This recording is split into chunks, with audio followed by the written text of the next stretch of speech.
Hi friends, ఎలా ఉన్నారో బాగున్నారా? ఇవాళ అయితే నేను చిలకడ దుంపలో కోడిగుడ్డు కూర వండుతున్నానండి. ఇప్పుడైతే ఇగోండి చిలకడ దుంపలు నేనైతే శుభ్రంగా అవి ఇలా రౌండ్గా చిన్న చిన్న ముక్కల కింద కట్ చేసుకున్నానండి. ఇవి చిన్న సైజు దుంపలు అనమాట, అందుకే ఇలా చిన్న చిన్న ముక్కల కింద కట్ చేసుకున్నానండి. ఇవి చిన్న దుంపలు.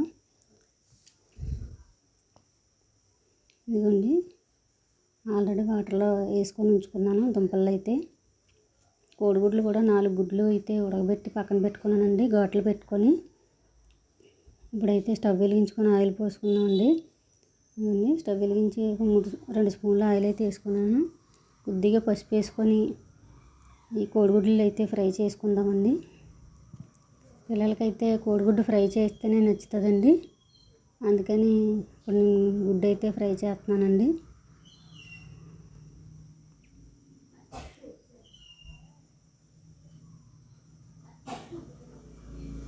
కోడిగుడ్లు అయితే ఇలా ఫ్రై చేసుకుంటున్నాను.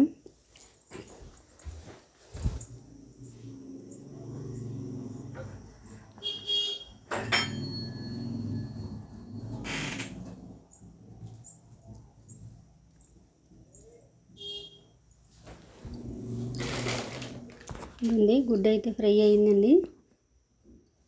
ఇప్పుడైతే ఉల్లిపాయ పచ్చిమిరపకాయ వేసుకుంటున్నాను.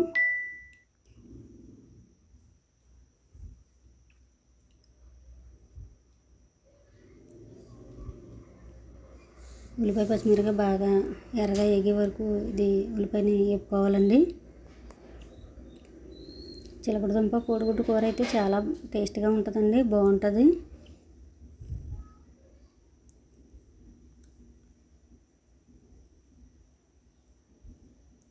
ఇప్పుడైతే టమాటా వేసుకుంటున్నానండి. ఇదిగోండి టమాటా వేసుకున్నాను. ఇప్పుడు బాగా ఇది ఫ్రై అయ్యే వరకు సిమ్లో పెట్టి ఉల్లిపాయ అయితే బాగా వేగే వరకు ఉంచుతానండి.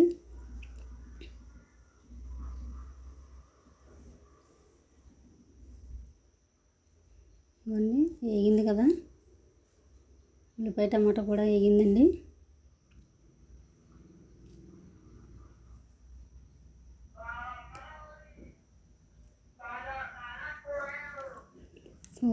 కూరగాయలు వచ్చేయండి, కూరగాయల సౌండ్ వచ్చేస్తుంది. ఇప్పుడైతే దుంపలు వేసుకుందాం. ఉల్లిపాయ అయితే వేగిపోయింది కదా,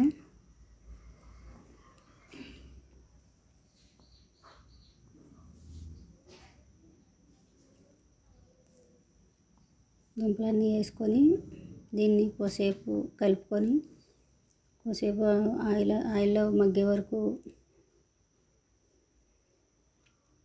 ఉంచాలండి. ఇలా బాగా కలుపుకొని కొద్దిసేపు అయితే అలా ఆయిల్లో మగ్గనివ్వాలి. చాలా టేస్ట్గా ఉంటుందండి చిలకడ దుంప కూర. ఒకసారి మీరు కూడా ట్రై చేయండి, ఎలా వస్తుందో చూడండి. నేనైతే కోడిగుడ్లు వేసి ఉంటున్నాను.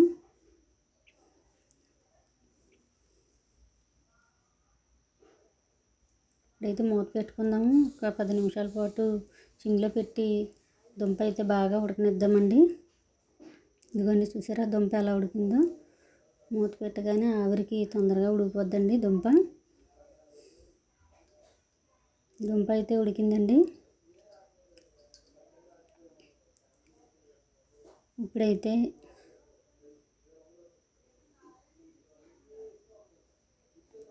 ఇక సరిపడా ఉప్పు వేసుకుంటున్నానండి. ఒక 2 స్పూన్లు అయితే కారం వేసుకుంటున్నాను. మీరు కారం మీకు సరిపడా వేసుకోండి. ఇప్పుడైతే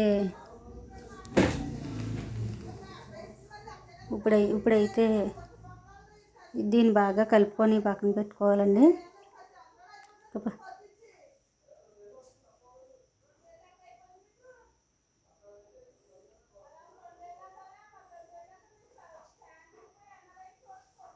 ఇప్పుడు మనం వాటర్ వేసుకుందామండి. ఉప్పు కారం వేసుకున్నాం కదా, పసుపును. ఇప్పుడు కొద్దిగా నేనైతే చింతపండు నానబెట్టి ఉంచుకున్నానండి. కొద్దిగా పులుపు వేసుకుందాము. చిలకడదుంప కోడిగుడ్డు పులుసు కదండి, కొద్దిగా అయితే పులుపు వేసుకుంటున్నాను. నేను ఎక్కువైతే వేసుకోనండి, కొద్దిగా వేసుకుంటున్నాను పులుపు. కొద్దిగా డిస్టర్బెన్స్గా ఉంటుందండి.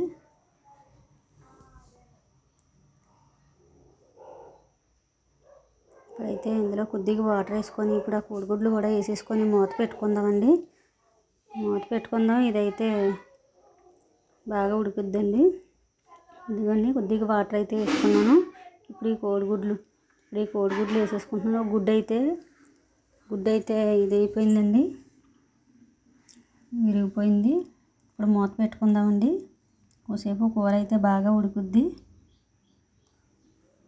కూర అయితే బాగా ఉడుకుద్దండి.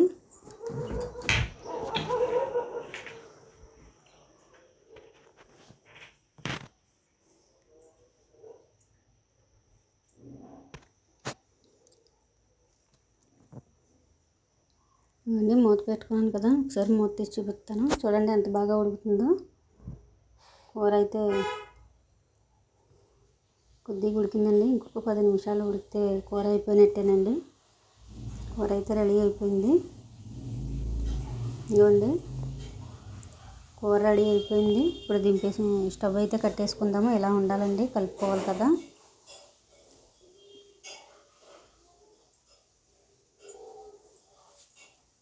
కూర అయితే చాలా బాగుంది, బాగా వచ్చిందండి.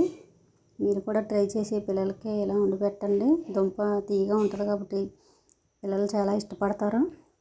ఖచ్చితంగా మీ ఇంట్లో ట్రై చేయండి. ఇప్పుడైతే కూర అయితే అయిపోయింది. కొత్తిమీర వేసుకుంటున్నానండి. స్టవ్ అయితే కట్టేసుకుంటున్నాను. మీకు నచ్చితే ఖచ్చితంగా సబ్స్క్రైబ్ చేస్తారని అనుకుంటున్నానండి. కూర రెడీ అయిందండి. మీరు కూడా ట్రై చేయండి. ఎలా వచ్చిందో కామెంట్ రూపంలో చెప్పండి. Please subscribe.